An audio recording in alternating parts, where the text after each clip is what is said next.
방송에서 제공하는 투자 정보는 투자 판단에 대한 조언입니다. 방송에서 제공하는 주식의 가치, 가격 상승 및 가격 하락에 대해서는 방송사에서 보장하지 않습니다.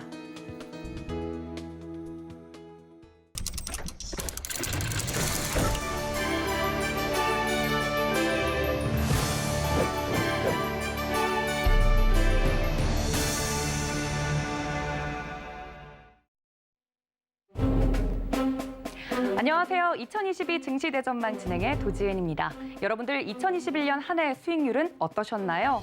좀 성적표가 형편이 없었다 하시는 분들을 위해서 한 해를 잘 정리하고 2022년을 잘 맞이할 수 있는 방법 저희가 오늘도 준비를 했습니다. 올 한 해를 제대로 정리하고 넘어갈 수 있도록 테마 탑5로 정리를 해봤으니까요. 키워드들 지금 바로 만나보시죠. 네, 첫 번째 키워드부터 만나보도록 하겠습니다. 첫 번째 주인공은 바로 NFT인데요. 대체 불가능한 토큰이라는 뜻으로 블록체인의 토큰을 다른 토큰으로 대체하는 것이 불가능한 가상자산을 일컫는 말입니다.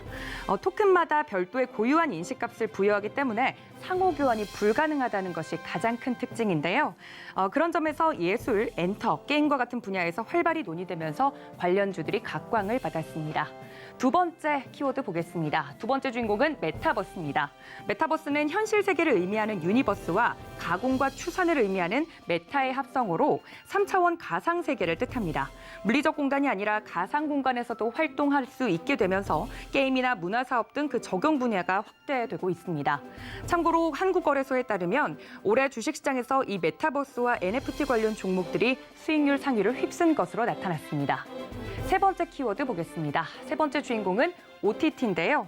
OTT는 인터넷을 통해 볼 수 있는 TV 서비스를 일컫는 말이죠. 기존 유료 방송 셋톱박스를 벗어나서 방송, 영화 등 동영상 콘텐츠를 다양한 기기를 통해 온라인으로 언제 어디서나 볼 수 있는 그런 시대가 됐습니다. 대표적으로 국내 사업자에는 웨이브와 티빙, 글로벌 사업자에는 넷플릭스와 디즈니 플러스 등이 있습니다. 네 번째 키워드도 보겠습니다. 네 번째 주인공은 바로 반도체인데요.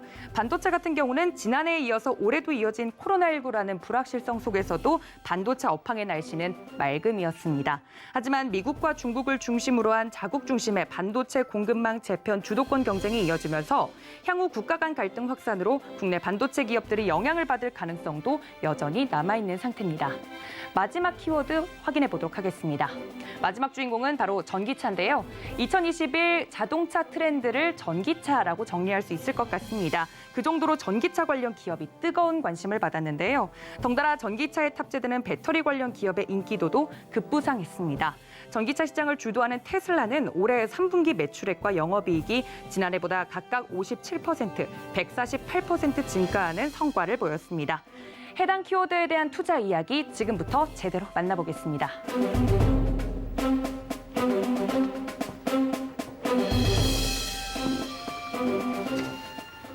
네, 오늘 함께 이야기를 나눠주실 세 분의 위원님들 소개를 해드리겠습니다. 김성현, 손용희, 민경철 위원님 함께해 주시겠습니다. 위원님들 어서 오세요.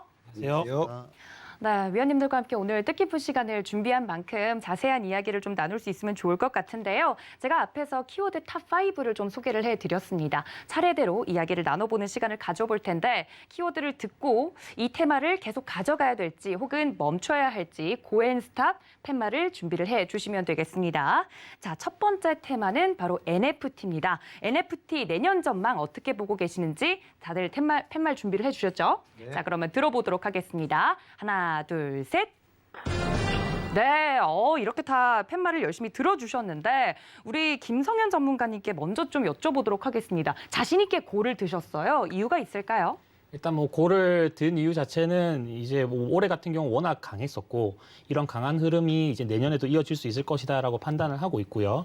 또 이제 NFT 관련해서는 이제 실체가 이제 보인다. 그 전까지는 이제 뭐 제약 바이오주가 강세를 이뤘다고 한다면은 네. 실체가 안 보이는 상황에서 제약 바이오주들이 움직임을 줬었는데 NFT 같은 경우는 이제 실체가 보이는 상황이고 뭔가 움직임을 강하게 나타낼 수 있는 그런 시점이라고 저는 생각을 하거든요. 네. 특히나 이제 뭐 최근에 글로벌 기업 마이크로소프트라든가 페이스북도 지금 현재 직감적인 어떤 투자를 계속적으로 확대를 하고 있는 그런 시점이고, 마이크로소프트의 빌 게이츠 같은 경우는 지금 이번에 회사 내에서 2, 3년 내에 모든 어떤 회의나 이런 부분들을 이제 메타버스 내에서 가상 공간에서 이렇게 이루겠다 이런 내용들도 나오고 있고요. 네. 또 페이스북도 이제 사명까지 아예 메타로 바꿔버렸죠. 예, 메타로 바꿔버리고 이 가상 공간 회의 서비스의 이제 이 호라이즌 이 워크홀을 좀 준비를 하면서 본격적인 이제 메타버스 시대로 또 진행을 하고 있는 그런 모습입니다. 그래서 NFT는 그와 관련해서도 다 엮일 것이고, 네. 그와 관련된 섹터들은 강한 움직임을 보일 것으로 일단 보고요. 이 NFT 같은 경우는 이제 이 가상 자산에다가 희소성이라든가 아니면 유일성의 어떤 가치를 부여를 하면서 최근에 이제 우리가 이제 디지털화해서 아니면 어떤 우리가 이제 이미지로만 갖고 있었던 어떤 그런 자산들을 예술품들 또는 스포츠 이런 게임 아이템 이런 부분들에서 이 거래 분야의 모든 부분에 NFT를 부여를 하면서 네. 실질적인 이제 자산으로 이제 움직임을 줄 수 있는 그런 시점까지 도래를 했기 때문이고, 또 규모 자체도 굉장히 좀 많이 커졌습니다. 네. 그래서 이제 2017년도 기준에서는 이제 3천만 달러에 불과했던 시장이었지만은 지금은 이제 굉장히 커졌죠. 2억 3천만 달러까지 규모가 굉장히 커진 시점이기 때문에 이런 고성장세 구간에서는 NFT 관련된 이슈에 있는 종목들은 계속적인 주목을 받을 수밖에 없다.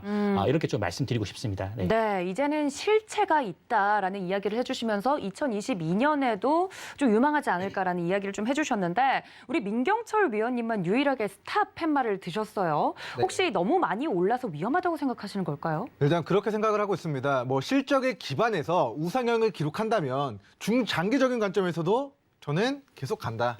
고라는 팻말을 좀 들었을 것 같은데, 네. 제가 이제 스탑을 드린 이유는 첫 번째, 우리 NFT 관련주들이 아직까지는 실적 기반하지 않고 이슈만으로 벌써 수천 %의 시세를 좀 만들어낸 종목들이 많습니다.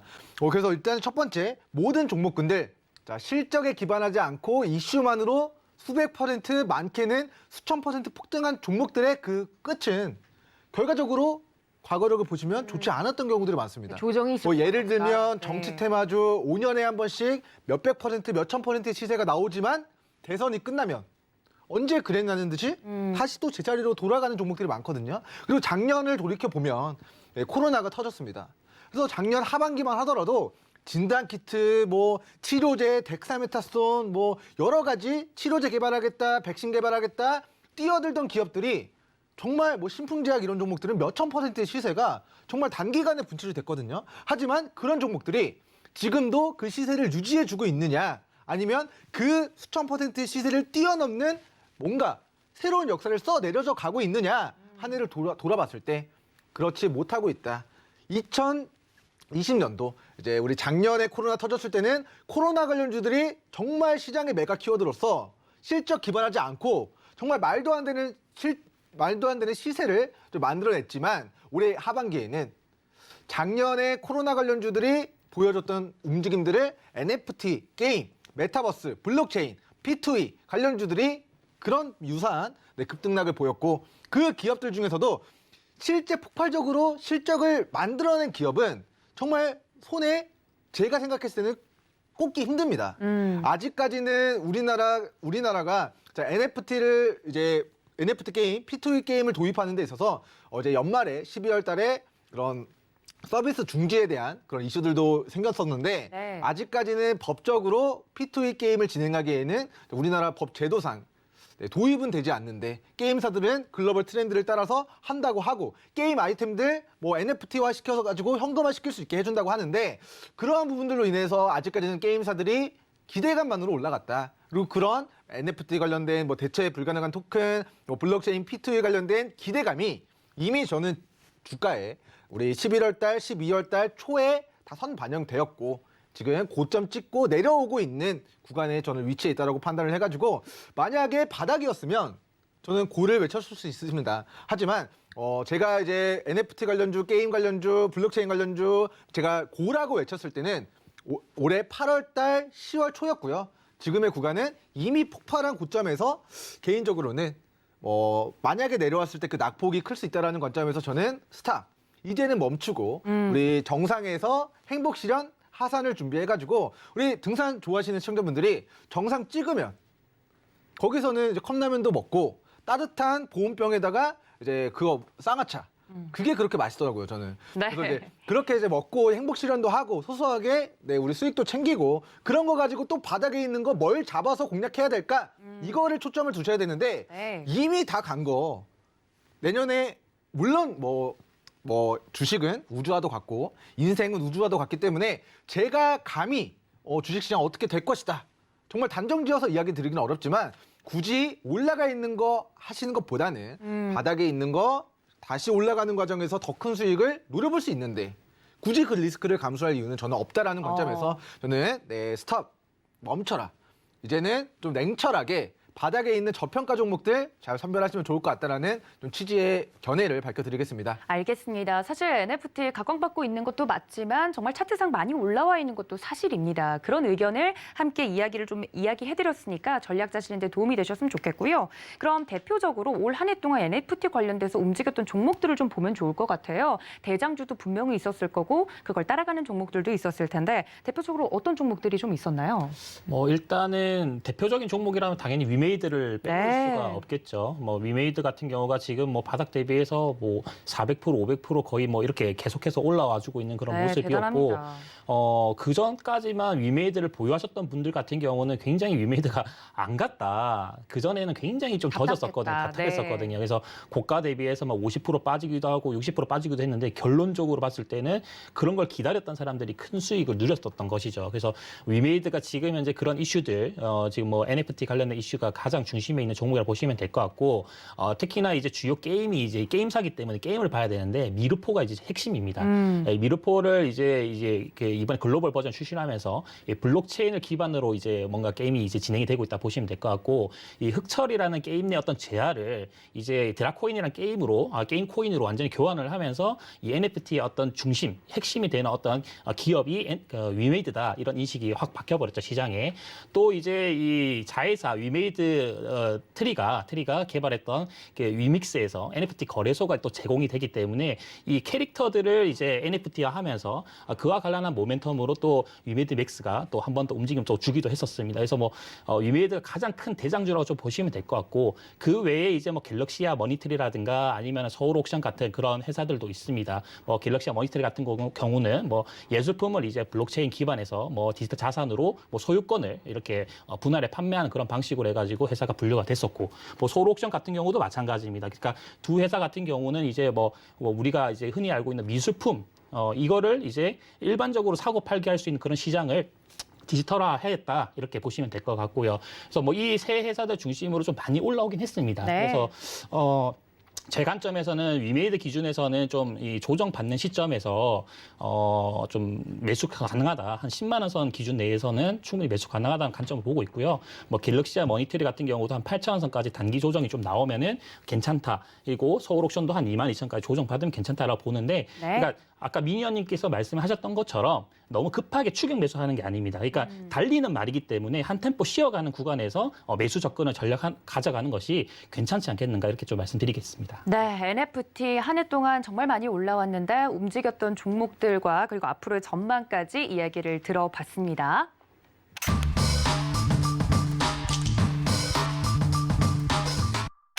자, 다음 두 번째 키워드는 바로 메타버스입니다. 앞서 이야기를 했던 NFT와 함께 올 한 해 동안 수익률 탑을 그냥 휩쓸었던 키워드 중에 하나였는데요. 과연 2022년에 메타버스 전망 여전히 핑크빛으로 볼 수 있을지 우리 위원님들께 여쭤보도록 하겠습니다. 다들 팻말 준비되셨죠? 자, 의견 들어보도록 하겠습니다. 하나, 둘, 셋. 네, 다들 고엔 스탑을 들어주셨는데 여기서도 미니언님만 스탑을 들어주셨어요. 궁금한데 메타버스도 많이 올랐기 때문일까요? 네, 저는 일단 너무 많이 올라갔다 봅니다. 일단은 뭐 가상 세계를 구축하는 과정이 뭐 앞으로 발생될 수 있습니다. 하지만 현실 세계와 가상 세계를 연결해주는 전자기기가 있는데 우리는 그런 것들을 이제 확장 기기, 이제 XR 기기라고 합니다. 근데 아직까지는 그 XR 기기가 정말 전 세계적으로 보급화된 케이스가 거의 드뭅니다. 지금은 우리 VR 기기, VR 게임도 많이 하시고 VR 영상도 요즘에 많이 나와 있는데, 자, 그런 이제 VR 기기들이 거의 XR 기기의 전체 비중을 거의 차지하고 있다고 봐도 무방하고요. 지금은 뭐 메타와 뭐 구글 이런 글로벌 공룡 기업들이 네, 이런 초기 스타트업을 잘 인수합병해가지고 이런 산업적으로 이제 지금 네, 점유율을 높여 나가고 있는 상황인데 지금 스마트폰의 강자 애플이 내년 하반기에 이제 애플 글라스, 애플 VR 기기를 이제 출시할 예정입니다. 근데 우리가 가상현실, 증강현실은 사실 수년 전부터 있었습니다. 뭐 예전에 우리 시청자 여러분들이 이제 주식하시면서 기억나실지도 모르겠지만 우리 증강현실로 포켓몬 잡는 거, 포켓몬고 게임 나왔을 때 전 네. 세계 사람들이 교통사고량이 늘어났어요. 어. 핸드폰 보면서 증강현실 뭐 게임하느라 완전히 글로벌적으로 열풍이었거든요. 하지만 그때 이제 관련주들 시세를 본다면 우리 그런 관련된 모멘텀으로 시세가 말도 안 되게 분출했지만 사실은 그 시세가 지금까지 유지가 되고 있는 기업들은 많지 않습니다. 그쵸. 물론 이제 뭐 메타버스라는 게 이제 가상현실, 증강현실을 붙여서 더 네, 뭐 한 단계 그 업그레이드된 버전의 뭐 신기술이긴 하지만 일단은 그 시대가 도래하기 위해서는 우리 XR 기기에 대한 기기가 보급이 되어야 되는데 당장 우리 애플이 내년 하반기에 이제 VR 기기를 출시하고 VR 기기를 출시한 다음에 2024년도 즉 2년이 더 지나야 내년에 출시하고 22년에 출시를 하고요.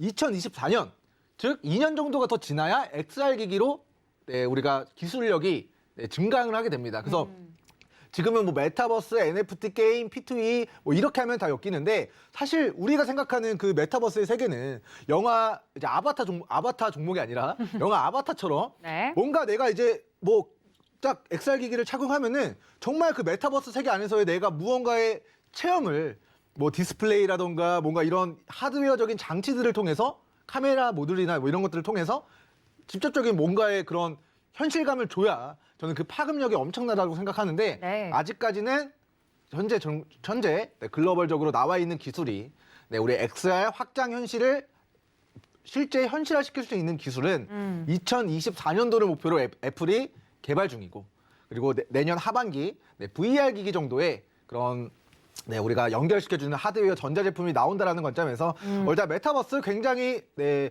뭐 혹할 만한 그 앞으로도 뭐 정말 뭐 메타버스 세계가 정말 구현이 된다면 정말 이제 확장 가능성이 높은 산업인 거는 맞다라고 저도 생각을 합니다. 하지만 그 기술에 대한 부분이 아직까지는 네, 좀 발전이 되지 않았다라는 관점에서 저는 이제 메타버스 관련주들 사실은 이제 기대감만으로 올해 너무 많이 올라왔고 실적 뒷받침되어지지 않는데 폭등한 종목들이 너무 많습니다. 그래서 종목 선별 잘 하셔야 되고 내가 정말 이 종목 자신이 있다. 이렇게 하시면 하셔도 되죠. 하지만 전체적인 그런 테마 관점에서는 올라간 테마를 더 끌어올리는 것보다는 과거에 폭등했던 테마가 지금 바닥인데 앞으로 어떤 모멘텀이 있는 것들 그런 테마들 위주로 우리가 내년엔 좀 공략을 하시는 게 좀 안전할 것 같다라는 취지에서 저는 네, 우리 메타버스 관련주들 네, 스탑. 네, 이제는 너무 많이 올라왔고 역시나 행복실현, 차익실현 정상에서 하산을 준비해야 될 때인 것 같다라는 좀 이야기를 남겨드리겠습니다. 네, 확실히 기대감만으로 오버슈팅이 나온 종목들이 굉장히 많기 때문에 주의하자는 관점에서 스탑을 들어드렸는데요. NFT와 마찬가지로 우리 손용희 전문가님은 계속 고를 들고 계셨거든요. 네, 그렇습니다. 저는 네. 고를 들었습니다. 네, 고 하시는 이유가 네, 뭘까요? 올해 많이 오르기도 올랐지만 사실은 메타버스 용어가 최근에 부각이 되면서 많은 기업들이 투자가 이루어지고 있고 이제 너무 많이 이제 뜨다 보니까 네. 이제 마케팅 수단으로도 지금 굉장히 많이 맞아요. 이용하고 있습니다.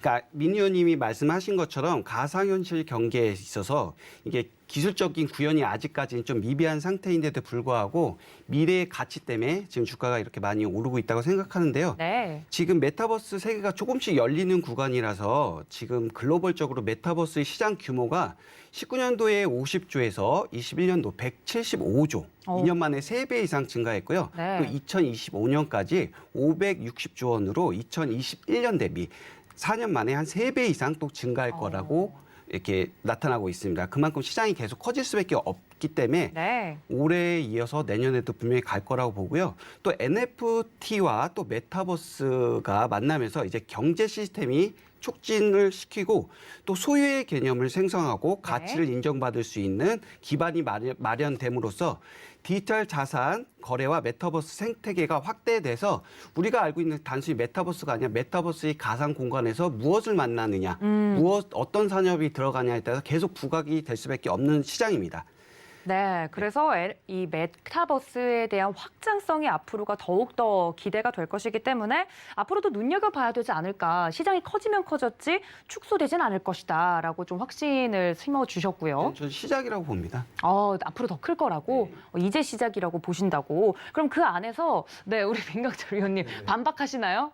뭐 이야기를 된다면 네네. 올리겠습니다. 그럼요. 일단은 뭐 지금 뭐 노블록스라는 게임도 있고 네. 사실 뭐 게임주들이 이제 메타버스로 엮이는 이유 중에 하나가 사실 뭐 10년 전의 게임과 지금의 게임과 다른 게 없는데 그런 이제 메타버스와 관련된 메가 키워드로 좀 엮였기 때문이다라는 좀 개인적인 견해를 좀 먼저 밝혀드리고요. 네. 사실 싸이월드라는 그런 서비스 자체도 20년 전에 어떻게 보면은 지금의 인스타그램, 페이스북의 조상으로 우리가 평가가 됐었던 그런 뭐 서비스였는데 네, 좀 이른 메타버스였죠, 좀 그렇죠? 뭐 이런 메타버스 뭐 그럼 미니홈피 뭐 미니홈피 네. 하면 뭐 BGM 도토리인데 어찌됐건 이제 그런 것들이 20년 전 기술이 네. 지금 다시 새롭게 리오프닝 돼가지고 여기서 그 안에서 우리 메타버스 공간을 만들어서 기업들을 홍보할 수 있게 뭐 이런 이슈들을 붙이면서 관련된 기업들 주가가 실적 폭발한 게 없는데도 불구하고 정말 그런 메타버스 구축에 대한 기대감만으로 폭발하는 종목들이 있습니다. 저는 정말 뭐 노블록스처럼 정말 이용자 수가 급격하게 들어가가지고 실적이 폭발하고 보여주는 퍼포먼스가 있으면 그거는 괜찮다 괜찮은데. 생각하지만 뭐 싸이월드 20년 전에 리오프닝 되는 것들 이거 근데 리오프닝 하면 정말 이용자가 몰릴지 안 몰릴지는 모르겠지만 제 개인적으로는 만약 뭐 싸이월드나 뭐 다른 쪽에서 메타버스를 구현한다 한들 정말 이용자가 폭발적으로 늘어날 것인가에 대한 물으면은 정말 뭔가 획기적인 재미가 있거나 획기적인 돈을 벌게 해준다거나 뭔가 그런 뭔가 이제 광풍을 일으킬 수 있는 무언가가 있다면 정말 실적이 폭발할 수 있겠지만 사실 그냥 기존에 있던 서비스를 메타버스화 시킨다는 그 키워드 하나만으로는 저는 개인적으로는 실적이 폭발적으로 증가하기는 어렵지 않을까. 그렇기 때문에 기대감으로 이미 고가에 위치해 있는 종목이 실적이 뒷받침되어지지 않는다면 기간이 지났을 때 결과적으로는 저는 고가 차익 실현 좀 매물이 좀 크게 떨어질 수 있다라는 좀 견해를 밝혀드리고요. 일단은 금리 인상을 네. 내년에 3번 합니다. 네. 후년에 또 3번 해요. 2024년도에 총 2번 하면서 미국 연준의 금리가 우리 앞으로 2022년도부터 2024년도까지 총 8번을 진행하면서 네. 제로금리에서 약 3%까지 금리를 올려나갈 예정입니다. 그럼 그 과정에서 우리 실적 뒷받침되어지지 않는 기술주들은 미래가치 가중치를 높게 평가했다가 금리가 높아지니까 우리 금리 인상 수 수혜주들 있죠. 위주로 네. 좀 유동성이 축소될 수 있다라는 관점에서 회수가 될 수 있다라는 관점에서 이미 좀 폭등한 기술주들은 조금 위험하지 않을까라는 좀 부가적인 설명 덧붙이도록 하겠습니다. 알겠습니다. 이 메타버스 확실히 NFT와 더불어서 확장성이 큰 것은 인정하지만 또 오버슈팅이 된 종목들에 대해서는 조금은 보수적인 접근이 필요하겠다라고 이야기를 해드렸습니다. 여러분들 투자 전략에 도움받으시길 바랍니다. 자, 이렇게 메타버스 관련된 키워드를 정리해 보도록 하겠습니다.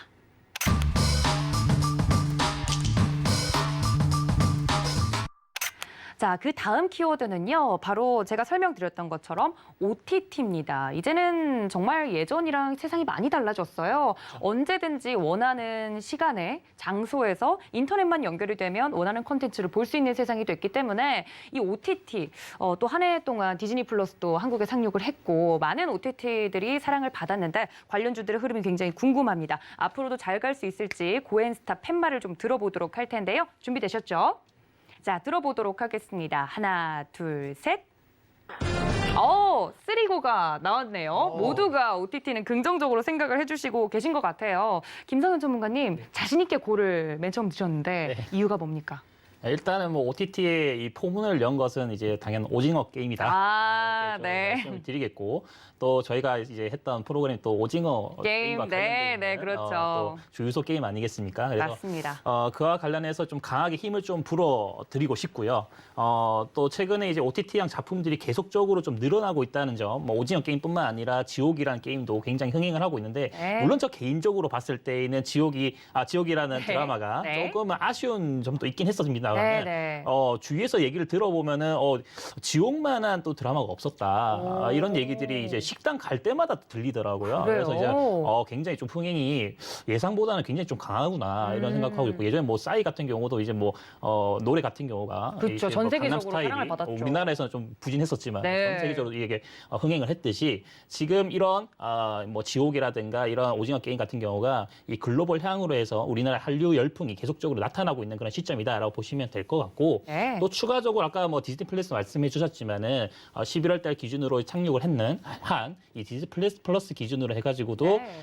굉장히 많은 어떤 드라마들이나 아니면 영화라든가 이런 부분들이 국내나 또는 해외 쪽으로 계속 상륙을 할 것입니다. 그래서 애플도 마찬가지고 애플 TV도 이번 출시를 한다고 하죠. 그래서 그런 부분에서 어떤 국내 콘텐츠에 대한 어떤 확대, 투자 확대에 대한 부분들이 모멘텀으로 OTT 관련주들이 움직임을 줄 수도 있다라고 보시면 될 것 같고, 네. 근데 국내도 좀 강한 강자가 있습니다.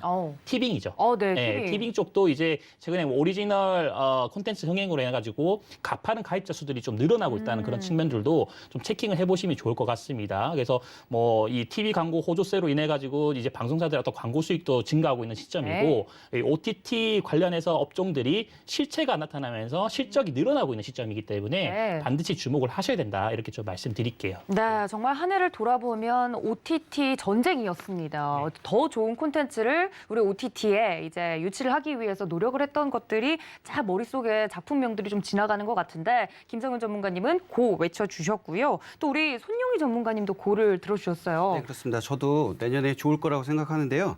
우선 앞에서 김 의원님이 다 말씀해 주셨어요. 좋은 점을.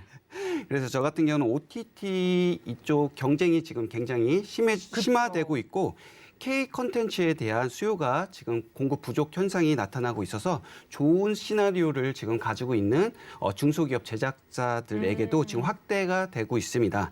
그래갖고 연간 제작 지금 편수가 한 2개에서 3개에서 내년에는 한 8개까지 다양한 플랫폼이 판매가 이루어질 것으로 전망되고 있습니다. 네, 앞으로 더 좋은 작품들이 많아질 것 같은데 민경철 위원님도 네. 저도 이제 고로 이야기를 했기 때문에 네. OTT를 조금 긍정적으로 보셔야 되는 좀 큰 관점에서의 조금 덧붙이는 이야기를 좀 드리겠습니다. 네, 뭘까요? 일단은 뭐 지금 OTT뿐만 아니라 OTT가 무엇이죠? 오버 더 탑 플랫폼을 의미합니다. 네. 어찌됐건 뭐 카카오톡도 플랫폼, 네이버도 플랫폼. 우리나라 기업들은 사실 플랫폼 기업 하면은 카카오죠. 그렇죠. 근데 이제 전 세계적으로는 플랫폼 하면은 유튜브, 뭔가 이런 OTT, 넷플릭스 이런 기업들이 공룡 기업으로 성장을 했습니다. 그렇죠. 근데 한 10년 전을 돌이켜 보면은 우리가 2G폰에서 3G로 딱 전환되면서 어떤 기업들이 폭발적인 성장을 했냐면 인터넷 속도가 빨라지면서 음원을 다운받아서 MP3로 듣는 게 아니라 스마트폰 우리 딱 전환되는 시점에 그거를 이제 스트리밍 서비스를 제공해주는 그랬죠. 부분으로서 멜론과 뭐 이런 이제 기업들의 시가총액이 막대하게 우리나라에서도 증가한 바가 있습니다. 자, 기존에는 인터넷 속도의 제한 때문에 뭐 이미지에 대한 부분만 스트리밍으로 실시간으로 볼 수 있었다라고 한다면 우리 스마트폰 시대로 전환되면서 3G 시대로 전환되면서 이게 음원으로 가능한 기술력이 도입이 되면서 이제 스트리밍 업체들이 폭발했고요. 그리고 올해 들어서는 자, 동영상도 다운을 받아서 보는 게 아니라 오버 더 탑 모든 전자기기 핸드폰이건 TV건 노트북이건 모니터건 상관없이 모든 전자기기에 클라우드를 활용해서 영상을 다운받는 게 아니라 실시간으로 내가 보고 싶은 영상을 전 세계 사람들이 볼 수 있다라는 그런 부분들 때문에 한국에 준비된 컨텐츠가 전 세계를 휩쓸었다고 생각합니다. 그래서 K 콘텐츠 하면은 뭐 한류 방탄소년단의 엄청난 광풍에 좀 일을 잇는 그런 부분들이 어떻게 보면은 K 콘텐츠 제작사들의 그런 퍼포먼스를 잘 보여준 부분이라고 생각을 하는데요. 네. 어쨌든 앞으로 이제 5G 시대가 도래하고 6G 시대가 도래하면은 이 OTT에 동영상이 아니라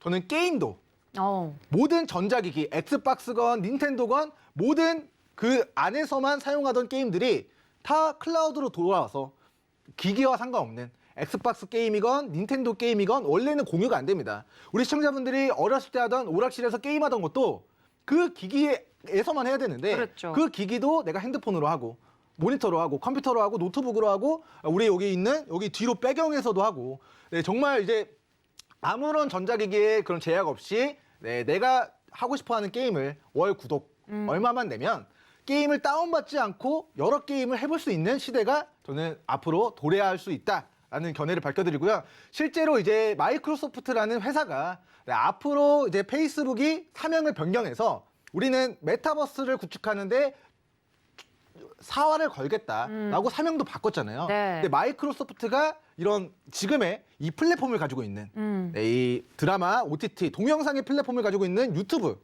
그리고 뭐 어떻게 보면 뭐 넷플릭스 네. 이런 기업들을 뛰어넘기 위한 그런 무기로 게임, OTT, 게임, 스트리밍 이런 것들을 지금 마이크로소프트에서 월정액을 우리나라 가격 기준으로 한 16,000원 정도, 18,000원 정도 부가세 하면은 저렴하네요. 2만 원 네. 밑에 가격을 결제하면은 게임도 똑같이 넷플릭스처럼 쫙 깔려 있고 이용자가 원하는 게임을 하면서 게임 재밌는 게임만 만들어낸다면 그 게임이 전 세계 사람들의 그런 인기를 끌 수 있는 그런 구조가 앞으로 만들어지게 될 거라는 관점에서 저는 OTT도 내년에 좋겠지만 네. 그 OTT를 뛰어넘는 우리 5G, 6G 시대가 도래했을 때는 동영상 이후가 뭐가 될 것인가 이거에 조금 더 초점을 두시고 그 관점에서 네, 우리 종목들 잘 좀 선별해 가시면 좋을 것 같다라는 좀 큰 그림에서의 네. 거시적인 관점에서의 좀 네.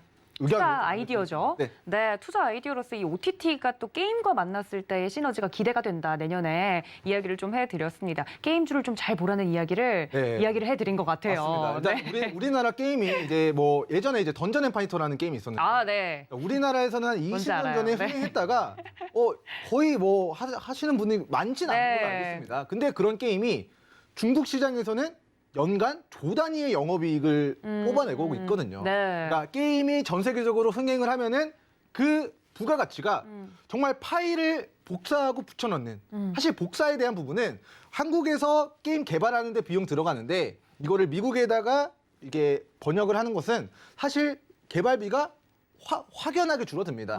복사해서 이걸 번역해서 그거를 이제 그런 게임 아이템들에 대한 번역 작업만 좀 진행하면 되는 부분들이 있기 때문에 네. 이제 뭐 원래였으면은 중국의 게임 판호도 승인 받아야 되고 이런데 그런 마이크로소프트와 같은 이런 게임 플랫폼 업체들, 게임 OTT 업체들이 만들어진다면 네. 그냥 게임만 잘 만들면 내가 전 세계 게임 이용자들한테 어필을 할 수 있는 시대가 좀 올 수 있지 않을까라는 관점에서 정말 재밌는 게임을 만드는 기업들, 그런 기업들 좀 게임 잘 아시는 분들은 네. 저한테도 좀 알려주시면 좋겠습니다. 네, 관련돼서 OTT도 정말 확장성이 높다는 생각이 개인적으로 드네요. OTT 관련돼서 이렇게 이야기를 좀 나눠봤습니다.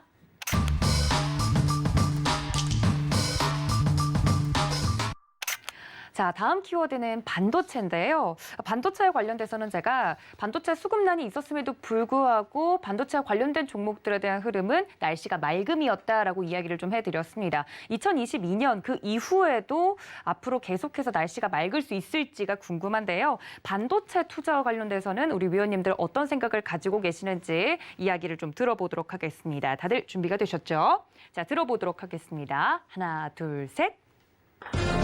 네, 이렇게 이야기가 또 갈리네요. 네, 우리 김성현 위원님과 손용희 전문가님은 스탑이고 민경철 위원님은 또 고를 들었는데 일단은 김성현 전문가님 의견을 먼저 좀 여쭙도록 하겠습니다. 저는 날씨가 맑을 거라고 예상을 했는데 스탑이에요? 예, 일단 뭐 지금까지 제가 반도체 업종을 계속 미뤄왔었기 때문에 네. 이제 시청자분들도 김성현 전문가는 고를 들지 않겠는가 그러니까요. 이렇게 생각을 할 수도 있는데 제 기준에서는 고는 맞습니다. 고는 맞는데 시기적인 측면에서의 고가 언제가 될 것이냐가 이제 저는 좀 중요하다 보고 가긴 갈 건데 언제 갈 거냐. 또 반도체도 이제 좀 나뉘어집니다. 메모리 반도체와 비메모리 반도체 두 개의 이 갈림길에서 비메모리 반도체 쪽은 이제 굉장히 좀 탄탄할 것으로 보여지는데 네. 메모리 쪽은 조금 하향세가 단기간 내에 좀 나오지 않겠는가. 그래서 시점 자체를 내년에 이제 바로 간다라기보다도 한번 조정을 주고 다시 또 올라갈 가능성을 좀 높게 보고 있거든요. 그래서 네. 기준점으로 본다고 한다면 내년 이제 1, 4분기 이후에 그러니까 3월 달 말 이후에 반도체 업종들이 한 번 더 크게 상승할 것이다. 이렇게 관점으로 보고 있습니다. 그러니까 반도체 지금 현재 공급 부족 사태 같은 경우는 비메모리 쪽으로 굉장히 좀 집중이 되어 있다라고 좀 보시면 될 것 같아요. 그러니까 비메모리를 활용을 해서 비메모리 반도체를 활용해서 이제 움직임을 줄 수 있는 섹터들이 뭐 인공지능 섹터라든가 이런 네. 부분들 다 해당이 되는 겁니다. 그러니까 이쪽 부분에서의 어떤 공급 부족 자체는 말 그대로 공급 부족입니다. 수요 자체는 높은데 공급이 부족이기 때문에 때문에 네. 앞으로는 이 뭐 가격적인 측면에서도 그렇고 수요가 높은 상황에서 공급이 부족하다는 뜻은 그만큼 이거에 대한 수요가 많다.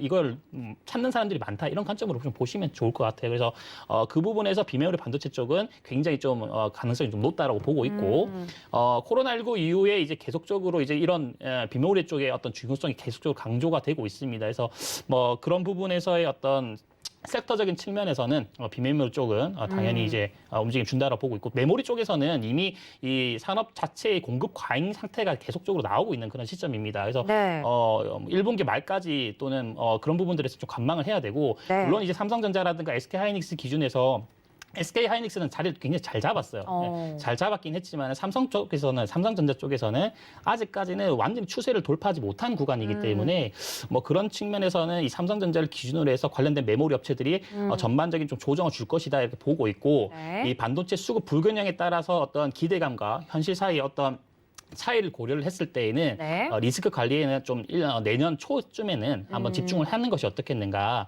이렇게 좀 말씀 좀 드리고 싶어요. 네, 반도체는 메모리와 비메모리를 좀 구분해서 봐야 된다라는 이야기를 좀 해드렸는데요. 또 유일하게 고라고 외치신 민경철 위원님 궁금하네요, 의견이. 네, 일단 우리 산업적인 부분들에서 네. 가장 큰 투자 수익을 거두는 방법 중에 하나는 그 산업이 안 좋았다가 이제 막 좋아지기 시작하는 그 전환에 턴어라운드. 어떻게 보면은 어. 우리 주가로 따지면 음. 저점 매수를 잘 해야 됩니다. 근데 지금 D램 가격이 내년 연초까지 하락할 것이라는 우려 때문에 SK하이닉스와 삼성전자가 거의 뭐 연말 10월 달까지만 해도 정말 8만 전자, 9만 전자였던 게 네. 6만 원대도 보였고 했는데 네. 지금은 자 D램 가격의 하락세가 멈췄습니다. D램 가격의 그 가격이 하방 경직을 보였다라는 것은 첫 번째 바닥을 찍었다. 두 번째 그 바닥을 이탈하지 않고 횡보를 하고 있다는 것은 이게 가격이 반등했을 때 우리 반도체 관련주들, D램 업체들 다시 한번 좋은 구간으로서의 진입을 U커브 형태로서 기대해 볼 수 있다라는 관점에서 저는 이제 반도체 관련주 계속 고를 해야 된다. 우리나라에서 우리나라가 반도체 강국이라는 것은 시청자 여러분들 다 알고 계실 겁니다. 네. 그 중에서도 정말 10조 이상의 영업이익을 버는 기업은 대한민국의 삼성전자, SK하이닉스 두 개 기업밖에 없고요. 자산 가격이 다 올라갑니다. 그래픽카드 폭등하고 있고요. 중앙처리장치 폭등하고 있고요. 그래픽카드가 뭐 채굴한다, 암호화폐 이슈들 때문에 그래픽카드가 금값이다, 뭐 이러고 부동산 가격 다 올라가고 있는데 반도체 가격만 사실 많이 안 올라갔어요. 이제 막 하락을 멈춘 상황입니다. 그래서 어떻게 보면은 반도체 또한 그 가격이 상승하는 과정에서의 그 기업들의 매출과 영업이익이 자연스럽게 늘어나게 될 텐데 우리 SK하이닉스와 삼성전자는 자, 올 결산 기준 사상 최대 실적을 기록하게 됩니다. 사상 최대 실적을 기록하는데 주가는 우상향을 기록하지 못한다라는 게 상식적으로 저는 이해가 하기 어렵다고 생각하실 수 있다고 생각하고요. 네. 자, 하지만 올해보다 내년에 삼성전자 하이닉스는 실적 더 좋아지고요. 2023년도까지 매출과 영업이익은 계속해서 증가하게 될 거라는 관점에서 결국 저는 반도체 관련주들 실적에 기반한 우상향 전망하도록 하겠고요. 자, 실적이 계속해서 견고하게 나올 수 있는 이유는 미중 갈등 때문에 미국 반도체 기업들이 중국에다가 공장을 짓지 못했고 중국에다가 반도체 공장을 지어야 공급이 늘어나는데 이 공장 투자를 진행하지 못했기 때문에 공급은 한정적인데 우리 메타버스 세계를 구현하건 앞으로 뭐 로봇을 만들건 인공지능을 만들건 모든 4차 산업혁명에서의 기본적인 하드웨어는 반도체고 이 수요는 견고하고 앞으로 이 수요는 늘어날 건데 공급은 한정적입니다. 그러니까 가격은 자연스럽게 수요와 공급의 원리에 따라서 공급은 일정한데 수요는 4차 산업혁명에서 여러분들이 생각하는 미래 먹거리 산업, 미래 신기술, 뭐 로봇이 배달한다. 뭐 들어갑니까? 하드웨어는 반도체가 들어갑니다. 삼성전자가 인공지능과 로봇에 240조 우리 미래 먹거리를 해가지고 반도체, 바이오, 인공지능 로봇에다가 240조 3년 동안 투자를 한다고 했는데 그러면 그 로봇에도 반도체가 들어가고 인공지능 딥러닝 하는데도 거기에 다 중앙처리 장치나 우리 램이나 반도체가 다 사용이 되기 때문에 자, 앞으로는 어떤 신기술이 도입이 되건 반도체는 기본적인 하드웨어로 깔고 가는 것이고 이 수요는 견고하고 늘어나고 하이닉스, 삼성전자 실적 계속해서 좋아질 것이라는 좀 견해를 밝혀드리도록 하고요. 네. 일단은 뭐 메타버스 굉장히 뜨겁지만 실적 기반하지 않고 너무 폭발했습니다. 하지만 정말 실적 좋은 반도체 관련주들은 이제 막 10월 달 바닥 짚고 턴 어라운드 되는 시점이다라는 좀 견해를 밝혀드리고 네. 자 SK하이닉스 같은 경우는 제가 이제 10월달 말에 9만 원까지 빠졌을 때 자, 이 종목은 말도 안 되는 저평가다. 하이닉스가 사상 최저 실적 기록했고 우리 올해 결산 기준으로 제가 청산 가치를 8만 6천 원으로 제가 분석을 해드렸습니다. 청산 가치 부근까지 SK하이닉스가 빠진 구간은 우리 시청자 여러분들에게 적극적으로 매수를 해야 되는 구간이라고 말씀을 드렸고요. 12만 원까지는 시간 문제라고 말씀을 드렸는데 불과 3개월 만에 저가 대비 30% 이상의 상승이 나왔습니다. 하지만 저는 최대 실적 기록하고 내년, 내후년 실적 계속해서 좋아질 것으로 전망이 되기 때문에 네. 직전의 고가 중장기적으로 이 15만 원 구간대까지의 우상향 추세가 이어지게 될 것이다라고 전망하도록 하고요. 자, 삼성전자 또한 똑같습니다. 자, 차트 잠깐 보고 가도록 하겠습니다. 자, 삼성전자 우리 반도체 관련된 원탑이죠. 네. 시가총액도 원탑인데 자, 9만 6천 원까지 시세 분출했던 우리 삼성전자가 6만 8천 원까지 조정을 받고 자, 여기는 제가 화산 폭발을 위한 힘을 모아가는 과정이라고 말씀을 드렸고 지금 목표가였던 7만 9천 원 구간을 돌파하느냐 돌파하지 못하느냐에 좀 갈림길에 서 있습니다. 하지만 D램 가격 상승하고 올해 실적 내년 3월에 발표됩니다. 사상 최대 실적에 대한 모멘텀을 가지고 이 매물을 뚫어냈을 때는 저는 새로운 역사 써 내려져 갈 수 있고요. 자, 위로는 삼성전자도 위로 8만 5천 원, 9만 5천 원까지 상방 저는 열려 있다고 보고 있기 때문에 삼성전자, SK하이닉스를 필두로 한 밑에 있는 중소형 반도체 기업들, 밑에 있는 반도체 소부장 관련주들 관심 있게 보셔야 된다라는 이야기 남겨드리도록 하겠고요. 마지막으로 하이닉스 같은 경우는 앞으로 우리 경기도 용인에다가 네. 반도체 클러스터 2024년도까지 짓겠다. 포부를 밝혔고 삼성전자 평택에다가 공장 더 증설한다. 미국에다가 반도체 공장 더 지어준다. 라는 이야기들이 있습니다. 대규모 투자를 진행하는 데 있어서는요. 수요 조사를 면밀하게 체크를 해야 되는데 앞으로도 수요가 견고할 것이기 때문에 막대한 천문학적인 자금을 들여서 우리 반도체 공장을 증설하게 되는 이슈들. 공장 증설은 곧 생산 캐파의 증가를 의미하고 있는 곳. 실적 향상, 매출 폭발로 이어지게 될 것이다라는 관점에서 저는 반도체 관련주 실적에 기반한 우상향 전망하도록 하겠습니다. 네, 2022년 반도체 여전히 긍정적일 것이다라고 이야기를 해주셨고 가긴 갈 거다라는 의견에는 이견이 없는 것 같습니다. 저희 위원님들과 함께 반도체에 대한 이야기도 나눠봤습니다.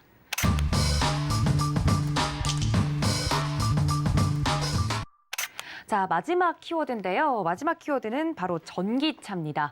바로 지체 없이 전기차에 대해서 의견을 좀 들어보도록 할 텐데 우리 위원님들 팻말 준비되셨죠? 자, 바로 들어보도록 하겠습니다. 전기차, 고일지, 스탑일지, 하나, 둘, 셋. 네, 올 고가 나왔네요. 누구부터 이야기를 좀 들어보면 좋을지 우리 손용희 전문가님께 먼저 여쭤보도록 하겠습니다. 전기차, 앞으로는 길거리에서 더 많이 보일 것 같긴 한데 고라고 자신 있게 들어주셨어요? 네, 그렇습니다. 올해도 참 전기차가 좋았는데요. 네. 우선 전기차 시장은 에너지 패러다임으로 변화로 인해서 성장할 수밖에 없는 시장입니다. 수요와 공급이 앞으로 계속 늘어날 수밖에 없고 정부 정책상 계속 자동차를 내연기관에서 전기차로 바꿔야 되는 이슈가 있기 때문에 저는 계속 성장할 거로 보고요. 우선 그 전기차의 대표주자 테슬라가 지금 시가총액이 1조 달러를 기록하면서 시장이 좀 놀랐었는데요. 그 이어서 리비안과 루시드도 후발주자 업체들 또한 시총도 지금 급증했습니다. 많이 올랐다는 의견도 있지만 미국과 유럽은 계속 급성장을 하고 있으면서 주요국이 전기차 유럽 같은 경우는 20%를 지금 점유율을 돌파하고 있습니다. 또 내년엔 미국 전기차 보조금과 충전소 확대 예산이 지금 반영될 것으로 예정되어 있고 전기차 시장이 계속 앞으로는 이슈화 될 것으로 보이고 있습니다. 네, 정말 공격적으로 시장 파이가 커지고 있는 부분이 아닌가 싶습니다. 그래서 2차 전지나 배터리 관련된 종목들도 많이 올라온 것으로 알고 있는데 우리 김성현 전문가님도 고를 좀 들어주셨어요? 네. 일단 전기차 이제 배터리에 이제 주목하시는 분들이 많은데 네. 배터리 말고 저는 이제 충전 산업과 관련돼 있는 부분에서 충전소 쪽으로 좀 집중을 해보시면 어떻겠는가 이렇게 좀 말씀드리겠습니다. 네. 글로벌 이제 이 전기차의 판매량 자체는 이제 이 각국의 규제 강화 그리고 자동차 산업의 어떤 이 글로벌 기업들의 어떤 신차 출시 확대로 인해 가지고 계속적으로 이 고성장을 좀 이뤄낼 수 있는 그런 부분이라고 판단을 하고요. 뭐 주요 국가 같은 경우는 이제 뭐 노르웨이나 영국이나 뭐 네덜란드 같은 경우도 25년도부터 해서 내연기관 차량을 이제 순차적으로 계속해서 판매 중단을 하겠다라는 그런 내용들이 좀 들리고 있습니다. 또 뭐 국내 같은 경우는 이제 뭐 현대차나 기아차뿐만 아니라 글로벌 이제 차량이 한다면은 뭐 테슬라 쪽도 마찬가지고 뭐 GM 쪽도 마찬가지고 모든 글로벌 기업들이 차량 기업들이 지금 현재 이 전기차 시장 쪽으로 좀 이동을 하고 있는 그런 시점입니다. 그래서 근데 이제 중요한 거는 이제 국내 같은 경우도 이제 보급화가 시작되고 있는데 그렇죠. 충전소에 대한 부분들은 아직까지도 미비하다, 미흡하다라는 그런 내용들이 계속적으로 들리고 있어요. 그래서 그런 관점에서 이제 앞으로는 뭐 폐배터리 시장도 늘 것이고 충전 시장도 확대될 수 있다. 뭐 그런 관점을 일단 보고 있습니다. 그러니까 전기차를 구매하는 사람들이 내가 이 전기차를 구매했을 때 이 좋은 차량이잖아요. 그렇죠. 그러니까 친환경 차량인데 그만큼 정부에서 어떤 혜택이 있어줘야만 타려고 할 거 아니겠습니까, 그죠? 그래서 이제 그런 부분들은 이제 당연히 기업들도 고민을 할 수밖에 없는 그런 측면이고, 뭐 국내 같은 경우는 이제 그런 이 측면적인 방법론적인 측면에서 이 각 지역에 있는 어떤 편의점들 그런 것들을 좀 활용을 해가지고 모든 것을 이제 충전 시설로 짓겠다, 뭐 이런 내용들도 이 어떤 방안으로 이제 들리고 있습니다. 그러니까 그런 부분에서 어떤 충전소 관련된 종목들은 반드시 주목을 하셔야 된다, 이렇게 좀 네. 말씀드리고 싶어요. 네. 네, 그러면 관련돼서 볼만한 특징적인 종목이 있는지도 좀 궁금하거든요. 네, 뭐 일단은 이제 가장 중요한 거는 이제 뭐 저는 이제 휴맥스 쪽도 보고 있고, 휴맥스, 네, 그리고 네. SKI 테크놀로지 같은 어떤 그런 회사들도 좀 같이 보고 있습니다. 그래서 뭐 충전소 관련된 기업들은 굉장히 좀 이제 많이 알려지지 않은 것들도 많은데 찾아보면 굉장히 저평가 바닥권에 위치하고 있는 종목들이 많다라고 일단 봐요. 그 중에서 하나가 이제 휴맥스고, 또 이제 배터리 쪽으로 이제 본다고 한다면은 이제 SKI 테크놀로지 최근에 상장을 했던 그렇죠. 그 회사 중심으로 최근에 좀 많이 조정을 받았습니다. 그래서 배터리 화재 사고가 이슈가 되는 시점에 이제 분리막 업체들 이쪽 쪽 중심으로 해가지고의 어떤 이 가격 협상 능력에 대한 어떤 부분들이 좀 계속적으로 진행될 수 있는 부분이고, 배터리 가치가 높아지는 거죠. 그래서 분리막 쪽으로 이제 움직임 줄 수 있는 그런 기업들의 관심을 가지시라 이렇게 좀 말씀을 드리고 싶고, 네. SKI 테크놀로지 뭐 기술적으로 좀 본다고 한다면은 상장 이후에 이제 주가가 한번 크게 올랐다가 종고점까지 이제 24만 원까지 갔다가 조정을 다시 17만 선까지 왔습니다.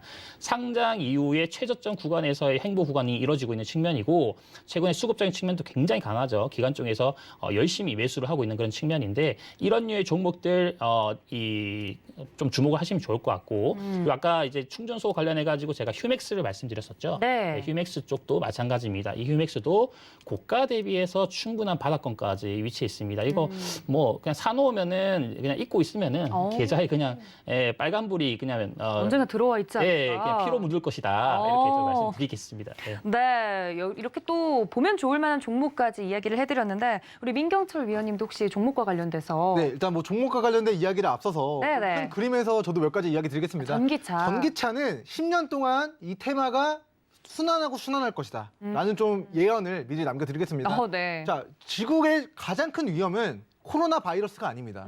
환경 오염, 환경 주제에 대한 이슈입니다. 그렇죠. 지금 지구 온난화에 대한 이슈가 어떻게 보면은 바이러스도 위기지만 정말 지구의 멸망과 직접적으로 연관이 되어 있기 때문에 초당적으로 이 환경 규제, 환경 오염을 해결하기 위해서 자동차를 친환경으로 가야 된다는 것에 대한 글로벌 트렌드는 앞으로 10년 동안 바꿀 수 없다. 그리고 앞으로 내연기관에 대한 자동차들의 판매가 2030년도, 2035년도 계속해서 중단될 거예요. 그렇기 때문에 10년 동안 전기차, 친환경 자동차로 전환되어가는 과정에서의 이슈와 테마는 반복되고 반복될 텐데, 우리는 그 과정에서 박스권 구간 특정 매수 가격 오면 올라가는 종목들 계속해서 좀 공략하시면 좋을 것 같다는 이야기 남겨드리도록 하겠고요. 네. 10년까지 볼 것도 없고, 스마트폰의 절대 강자 애플이 기존의 아이폰, 맥북 이런 전자제품 관련된 강자였는데, 이런 스마트폰 시대에서의 그 플랫폼을 가지고 있는 애플이 지금 차기 먹거리로 전기차, 네. 애플카 2025년도 출시 목표로 개발하게 나가겠다라는 그런 포부를 밝히고 있습니다. 그 모멘텀까지 더해졌을 때에 우리 전기차 관련주들은 테마가 부각되지 않을래야 부각되지 않기 힘들다. 말이 좀 어렵네요. 네. 부각될 것이다. 부각될 향후 10년 것이다. 동안. 네. 이렇게 좀 이야기를 정리해 드리도록 하겠고요. 네. 저는 이미 실적 기반에서 폭발한 종목들은 제 기준에서 너무 고점입니다. 그래서 저는 그냥 박스권 구간에서 우리 시청자분들이 앞으로 계속 반복적으로 수익을 챙길 수 있는 종목을 한 종목 말씀을 드리려고 하는데 종목은 이제 우신 시스템입니다. 과거에 이제 리비안 관련된 이슈로 움직인 과거력이 있는 종목이기 때문에 네. 4,000원 밑으로 빠지면 3,700원 손절 잡고 계속해서 박스권 하단 공략하시면 좋은 결과 있으실 것 같습니다.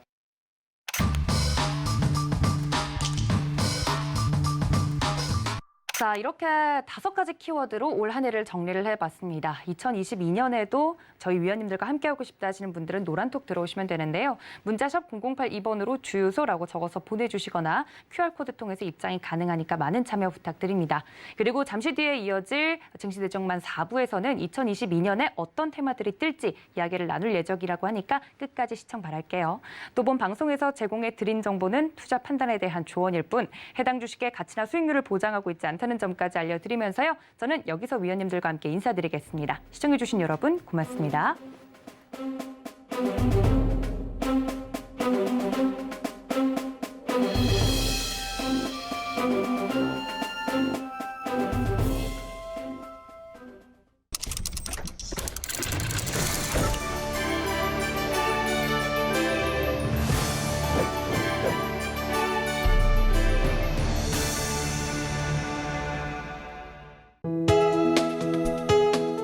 본 방송에서 제공하는 투자 정보는 투자 판단에 대한 조언입니다. 방송에서 제공하는 주식의 가치, 가격 상승 및 가격 하락에 대해서는 방송사에서 보장하지 않습니다.